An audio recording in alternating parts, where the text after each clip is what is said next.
Good morning, students.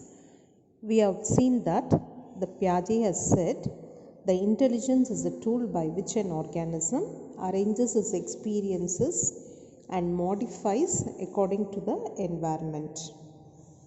So, he has defined the intelligence development in 4 different stages: sensory motor stage, pre-operational stage, concrete operational stage, and formal operational stage.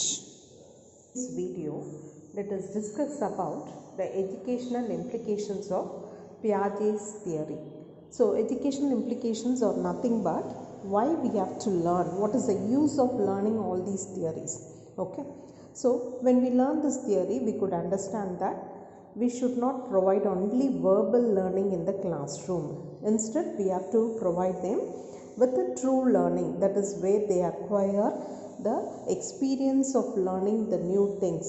And what type of curriculum should be advocated is nothing but an experiential curriculum. So when the children do learn by doing, they remember the things more, isn't it? So this theory advocates that we should follow a curriculum which provides more activity to the children. It also emphasizes on discovery approach. So normally in schools we provide everything as a form of notes or anything to the children. So it should be avoided, and we should encourage discovery approach in learning. And the curriculum should also provide some experience to the children depending upon their developmental stage. We cannot provide only the verbal learning for a KG children or a primary children, where it needs to be more based on their activities. And we should arrange some classroom activities so that it encourages self-learning among the children.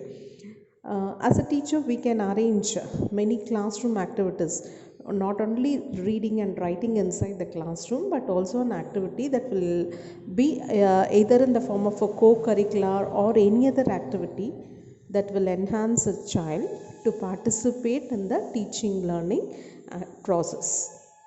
We should avoid the children thinking that they are not adults.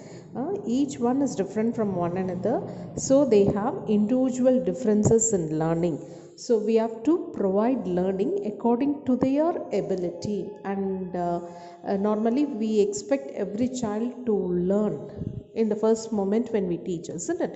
So we should not do like that. Instead of that, we should provide space for every learner to learn at their own pace. So when we provide them space to learn at their own level, they will master the content very easily. And we should avoid treating them as an adult person. They are only growing, so provide the curriculum which is suitable for their development level.